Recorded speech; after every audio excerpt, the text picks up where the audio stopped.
Assalamualaikum warahmatullahi wabarakatuh.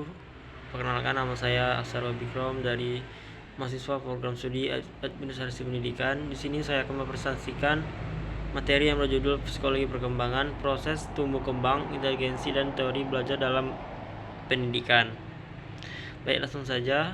Materi ini membahas bagaimana manusia berkembang dari lahir hingga dewasa, mencakup aspek fisik, kognitif, sosial, dan emosional. Selain itu, dibahas juga tentang kecerdasan serta teori belajar yang berperan dalam proses pendidikan. Pemahaman ini penting agar pendidikan dapat disesuaikan dengan tahap perkembangan individu.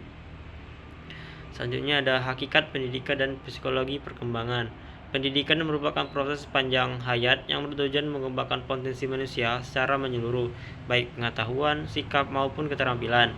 Dalam psikologi perkembangan, pendidikan harus disesuaikan dengan tahap perkembangan individu karena setiap orang memiliki karakteristik dan kebutuhan yang berbeda. Psikologi pendidikan membantu guru memahami bagaimana peserta didik belajar, berpikir, dan berkembang sehingga pembelajaran dapat dilakukan secara efektif. Hakikat perkembangan manusia. Perkembangan adalah proses perubahan yang berlangsung terus-menerus sepanjang kehidupan manusia, mencakup aspek fisik, kognitif, sosial, dan emosional. Berbeda dengan pertumbuhan yang hanya berkaitan dengan perubahan fisik, perkembangan juga mencakup perubahan kemampuan dan perilaku. Perkembangan dipengaruhi oleh faktor genetik dan lingkungan yang saling berinteraksi, sehingga setiap individu memiliki kecepatan perkembangan yang berbeda.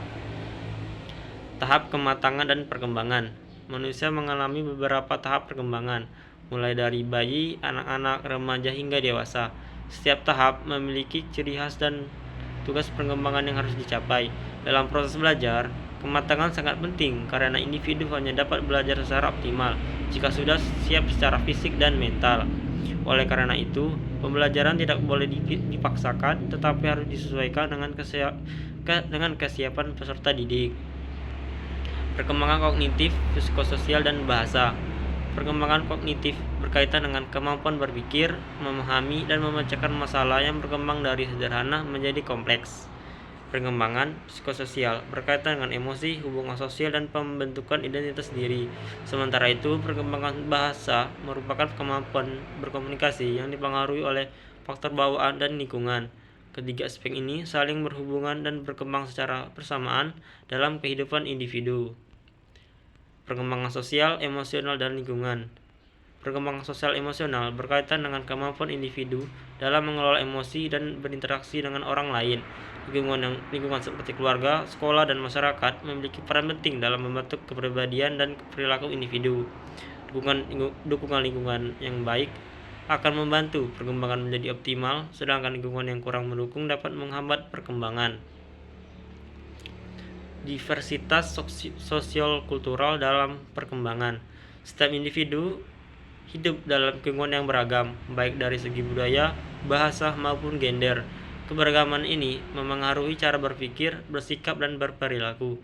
Dalam pendidikan, diversitas sosiokultural harus dipahami dan dihargai agar tidak menimbulkan konflik, tetapi justru menjadi kekuatan dalam membentuk sikap toleransi dan saling menghargai. Inteligensi dan faktor yang mempengaruhi. Inteligensi adalah kemampuan untuk berpikir, memecahkan masalah, dan beradaptasi dengan lingkungan. Inteligensi tidak bersifat tunggal, tetapi terdiri dari berbagai kemampuan. Perkembangannya dipengaruhi oleh faktor genetik dan lingkungan, sehingga kecerdasan seseorang dapat berkembang jika didukung oleh lingkungan yang baik, seperti pendidikan dan pengalaman belajar.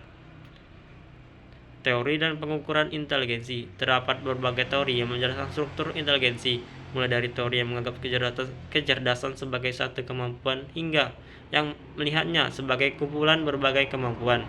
Inteligensi biasanya diukur menggunakan tes IQ, namun hasilnya hanya menunjukkan kemampuan pada saat tertentu dan tidak sepenuhnya menentukan keberhasilan seseorang di masa depan. Teori belajar behaviorisme. Behaviorisme memandang belajar sebagai perubahan perilaku yang dapat diamati. Proses belajar terjadi melalui hubungan antara stimulus dan respon, serta diperkuat dengan penguatan seperti hadiah atau hukuman. Teori ini lebih menekankan hasil belajar yang terlihat secara nyata. Teori belajar kognitivisme. Kognitivisme memandang belajar sebagai proses mental yang melibatkan aktivitas berpikir, memahami, dan mengelola informasi. Dalam teori ini, siswa berperan aktif dalam membangun pengetahuannya sendiri. Pembelajaran lebih menekankan pemahaman daripada sekedar hasil. Peran teori dalam belajar dan kesimpulan. Dalam proses pendidikan, guru perlu memahami berbagai teori perkembangan dan belajar agar dapat memilih metode yang sesuai dengan kebutuhan peserta didik. Dengan memahami tahap perkembangan, kecerdasan, dan cara belajar siswa, pembelajaran dapat berlangsung lebih efektif secara keseluruhan. Psikologi perkembangan membantu kita memahami bahwa setiap individu berkembang secara bertahap dan unik, sehingga pendidikan harus disesuaikan untuk mengoptimalkan potensi mereka. Baik, sekian presentasi dari saya. Terima kasih. Wassalamualaikum warahmatullahi wabarakatuh.